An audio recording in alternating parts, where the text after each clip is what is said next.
Hey, what's going on, guys? Today we're taking a look back at the original Master-Grade Ver.Ka Unicorn Gundam, and this is also, I will point out to you guys, is a red label one. This kit, this actual physical kit, is one that I've had for a long time. I have actually built this kit before, probably going back to 2009. If you guys can allow me a moment of story time here before we get into the unboxing and the review, it's just fun to reminisce. In 2009 was the very first time that I ever went to Japan. This kit released in 2007, so it wasn't brand new at the time, still relatively new.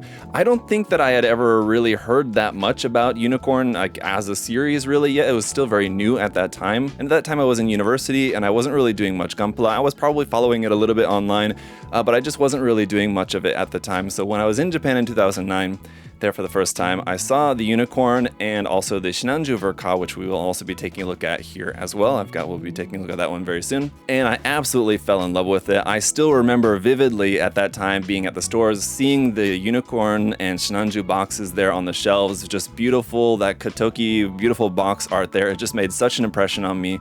Of course, as you guys may know, if you've been following my channel for a while, I built Gunpla around the time of like 2000, 2001, when I was younger, when it was popular on Toonami. That's kind of when I just got first introduced to it and when I first got into building Gunpla.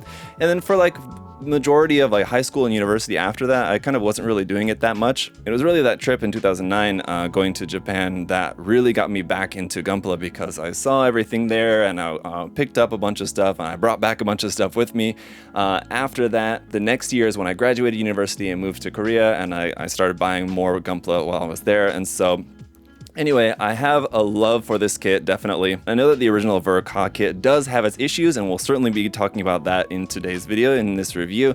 We'll talk about just how bad some of those issues are, but for me, this kit will always be very special. Let's get into it here for today's video. But as a reward for those of you guys who did suffer through that Storytime segment, I do want to give away this Gundam Unicorn themed action base here. This is another something that I've had for a long time. I've been hanging on to it. I don't plan on using it, so I figure I might as well give it away to one of you guys. If you're interested in taking this, leave a comment down in the comment section down below and let me know an interesting story about a Gundam model kit that means a lot to you, and I'll choose a random comment and send this to one of you guys. So there's that. Right, so like I said, the box artwork here for this kit is absolutely beautiful. I love it there with the unicorn looking so cool and white with that Katoki illustration and proportions and everything. That's one of the things that I love about this particular kit is the proportions.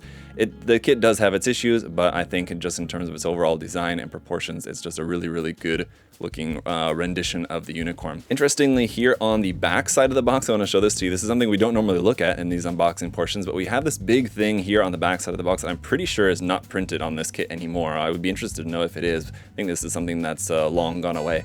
We have this whole big thing all about like the history of UC and Unicorn. Here you can see like going from the Gundam to the Mark II to the new Gundam and the Unicorn Gundam here. We've got some illustration work there of the Gundam in Unicorn mode and Destroy mode. We've got the Rezel, the Jagan, some other cool Ver.Ka stuff down here, some of the other Ver.Ka releases. So cool stuff here on the outside of the box. On the ends of the box, nothing really too special to see there. Over here on this side, got a little bit about the Master-Grade kit here, just in text form, some illustration work about the UC manga there. The list price listed here on the barcode as 5,000 yen for this guy. And on the other side of the box here, some details about the Unicorn Gundam, a little bit about the Psycho frame, the accessories. Here's a look at what the kit is going to look like, all built, painted, and decaled up there, front and the back. Not necessarily, we have some detail photos here, but front side photos of the Gundam in Unicorn mode and Destroy mode. Opening up this box, we might see some cobwebs inside, but we've got all of our runners. We'll get through all of that here in just a moment. Let's check out the instruction manual here, which features another really awesome photograph of the painted and decaled kit there. On the back side, just the logo. On the inside, that really awesome Katoki illustration there, front and back of the Unicorn in Destroy mode. We've got some more kind of details about the designing of the kit down here. Opening up that front inside page, just a more Katoki style design work here for the inside of the manual. More photos, drawings, artwork there, artwork of the Unicorn in Unicorn mode. More illustration work, a whole bunch of text here as well, a bit about the story. Basically, there's a lot to enjoy there in the manual. Then we have the parts list, and we're off into the construction. Now the construction is going to continue. Different from a typical Master-Grade manual, we don't have anything at the center pages here. It's just construction. So you get to the end, weapons, then transformation. And after that, we have our decal and painting guide. And obviously with this being a Ver.Ka kit, we've got a ton of markings. Interestingly though, no waterslide decals. It looks like it here, but that's not actually a waterslide decal sheet. It's actually a dry transfer sheet. We have a sticker sheet, and then there's also a foil sticker sheet, I believe, as well, with a couple of stickers on there. But here's the color guide down there. But yeah, we've got a ton of markings. I do have the water slides, but Bandai released those separately. Unfortunately, this was at a time before they were including the water slides with the Ver.Ka kits. So let's take a look at all the stickers and decals and everything. Here is our foil sticker sheet for the eyes, the inside of the unicorn horns there in gold, and then all of our cameras in green. Here's our big sticker decal sheet where we've got a lot of these here, as you can see, mostly in red with a little bit of white and a little bit of gray there as well. And the dry transfer decals. I know dry transfer decals are nice and some people prefer them. Me personally, I just prefer water slides. They're just so much easier to apply, but these do look nice on the kit. And you can see we've got mostly white with some gray, yellow, and red in there as well. Let's get into the runners here, starting off with SB1 for our beam saber effect parts. And then no polycaps here for this kit, so we're right into the rest of our runners with runner A and B being our runners here for obviously the psycho frame parts in this very fluorescent clear pink color. These are going to be in ABS plastic. And then runners C, D, E, F, and G are all of our white parts for the kit. So here's runner C, we've got all the parts on there. Runner D, going to be a lot of parts for the chest armor and shield. Looks like our seated pilot figures are on there as well. Runner E, we've got 2 of those, mostly parts there for the arms, it looks like. Runner F is going to be mostly parts here for the legs. We've got 2 of those.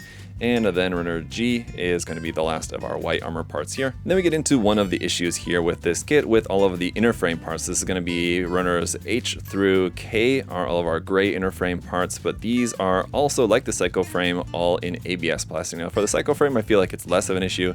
For all of the inner frame to be all ABS, that's where it can cause you an issue if you're planning on painting, especially the ABS plastic just doesn't take as well to especially solvent-based paint.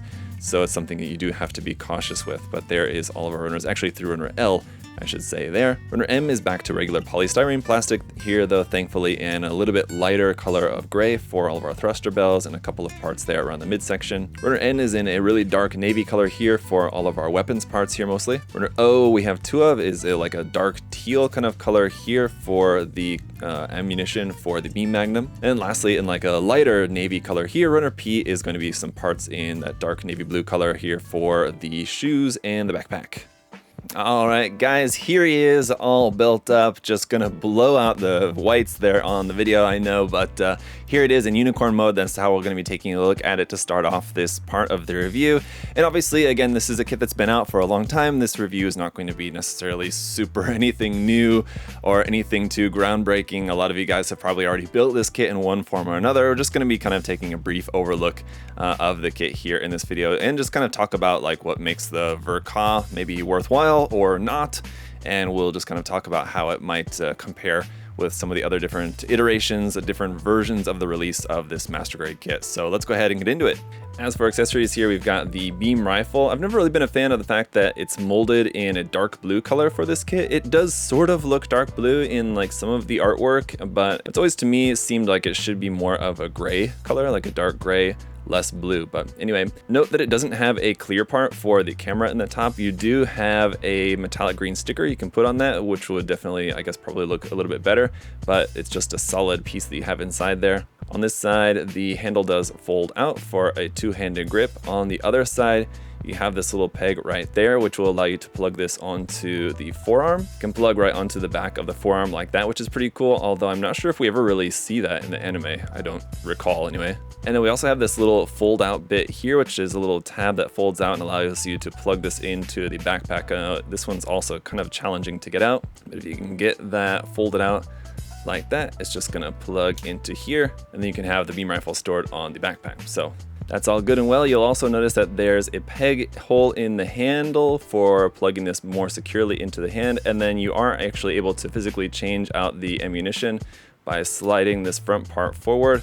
You usually find it's kind of a little bit tight here, but that allows you to separate the ammo cartridge out like this, and each one of these is a separate segment. So if you wanted to show it as maybe after it's already fired a couple shots, you can have it loaded in there like this, and it's going to look something like that. Now you do also have some extras. You actually have 3 sets, so you can have 1 in the beam magnum and then 2 additional sets of ammo here, and these can actually plug onto the back skirt right here. There's a little tab hole, and extra ammo can plug onto there just like so, which is very cool. And on that note, the Hyper Bazooka is very similar in what it can do. Basically, we have an additional handle that folds out to the side.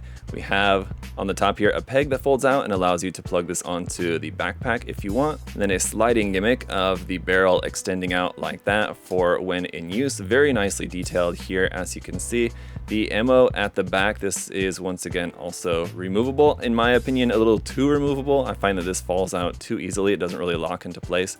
But you can remove that, close that up. And real quick, one thing about the handle, this main handle doesn't actually move forward and back like a lot of bazooka handles do and should, but as you can see, it does have the peg in the handle there for plugging into the hand. And the ammunition cartridge, just like with the beam magnum, can be plugged onto the back skirt here. It's kind of tight underneath the backpack there, but you can have that on the back skirt like that. So very cool. Last of our main accessories then, of course, is the shield, which we have the connector piece for connecting this onto the arm.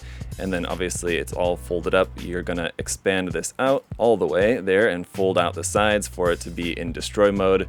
Very cool. I do always love the design of the unicorn's shield. It's pretty awesome. And this as well, for reference, if you guys do want to do it, can also be plugged onto the backpack with a little peg right there if you wanted to carry this on the back. And as for our other accessories, we've got our 2 beam saber effect parts. Kind of interesting that we didn't get 4 with this kit, considering it should in theory be able to use 4. Last couple little small bits then. Here is a standing pilot figure of Banajar in a unicorn normal suit.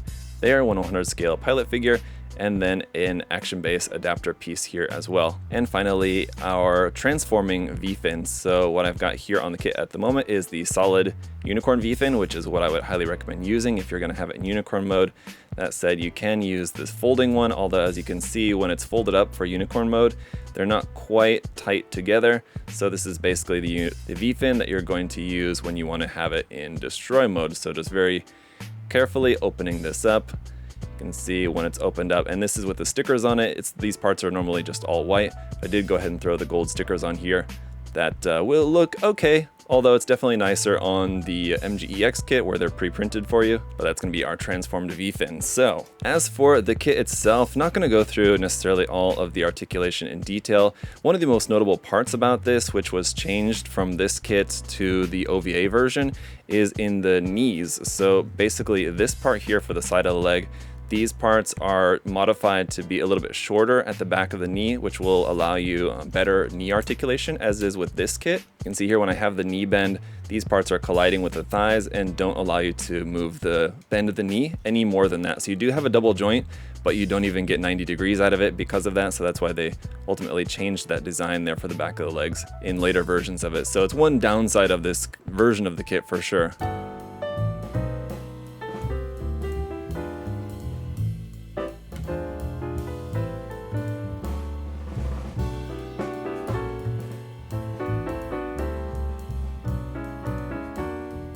Other than that, even though we do have the full ABS frame, you can see it's going to be a little bit tight, kind of a little bit creaky here and there. Overall, I think it's probably going to hold poses, pretty well enough. The main issue that you're going to have when it comes to posing and stability, I think normally with this kit is going to be in the legs. The legs are quite heavy, and it's a lot of weight here on the hip joints, so you might have trouble having the leg out like this. Over time, it's just going to start to droop down. Now, at the moment, it's tight, but what is going to happen over time is that those joints are going to probably loosen up. So let's go ahead and try out a few different poses here with this kit. I'll also transform it into destroy mode. We'll talk a little bit more about it here generally while we're trying out some different posing options here with the kit. All right, and honestly, as we're trying out some different poses here, as you can see, I didn't really have as much trouble as I was expecting getting this into some different poses. Now, as I knew, this kit does have some of its limitations and issues when it comes to weight and the articulation in the knee, for example, and things that I just talked about. But it is a little bit limited when it comes to the posing here, as you can see, but I think it does still do a pretty good job, to be honest. It's not going to look quite as dynamic as other versions. Like in particular, the Real Grade is probably the best version. The Real Grade or the MGEX is probably the best version if you really want to do those really cool dynamic poses with this, like very acrobatic looking poses. But you know, assuming that you're perfectly content with a little bit more kind of simple pose, I guess, I think that this kit actually still holds up really quite well, to be honest. And as for the transformation, I mean, it does kind of take a few minutes to go through it. There's a lot of parts to move, but as long as you're careful, you know, you're not going to really break anything. You're not going to really have too much issue. It just takes some time, but as long as you follow the instructions, which are really quite simple, and you're gentle with it, is a model kit at the end of the day and not a toy, you will be able to transform it. The only issue that you really kind of have is that once it's transformed into destroy mode in particular, and then you're going and doing your posing with it, there's a lot of parts of the transformation that you'll have to readjust as you're working on your pose, because just from handling the model, you'll kind of like by default be closing the armor on the back skirts all the time accidentally just from holding it, or the front skirt crotch part that opens up. That's another part that just kind of often just ends up getting closed just through the process of handling the kit. So I mean, these things, once you get the kit all posed up, you do have to do like a little bit of readjustment, so it takes a minute, but I think it actually holds up really quite well, and as you can see here, can pull off some pretty cool poses, so I gotta say, it holds up. The one thing, honestly, it's probably one of the biggest disappointments for me is just the fact that it's a Ver.Ka that doesn't come with waterside decals, you know, because it's an earlier Ver.Ka, a lot of the earlier ones didn't, and so it's not necessarily like an outlier for that. It was unfortunately a little bit later after this release that the waterside decals started to become the norm in the Ver.Ka releases, but unfortunately not the case with this one, so you have to get those separately. That is one downside, but other than that, not really too much else to complain about with this one in terms of just like you know, the construction or seam lines. Just by design, fortunately the Unicorn is one that there's not really too many versions of the Unicorn that really have very many seam lines just because of the design of the mobile suit, but this is definitely a kit where you wouldn't really have to worry too much about that. So if you want to just get it and be able to paint it up pretty easily, you can do that. And if you wanted to change the color of the Psycho frame, for example, I know that's one thing that people ask about quite a lot, you can paint a different clear color over the top of the clear pink, but it's only going to like modify the clear pink, so just keep that in mind. You can't like spray clear green over it and expect it to come out looking clear green. So really, if you wanted a different color of a Psycho frame, you would have to just get a different color version of the kit and swap it. So like getting the MG Banshee and just swapping the Psycho frame parts or whatever, something like that anyway. But that's going to do it for this review, guys. Hopefully you enjoyed taking a look back at the original Master-Grade Ver.Ka Unicorn. You can check out this kit and many more at the link in the video description to USA Gundam Store. You can check out all the Gunpla kits available there. And as always, guys, thank you so much for all of your support, liking the video, commenting, and subscribing. Thank you guys so much. Until next time, I hope you all have a great day, and I'll see you guys later. Bye-bye.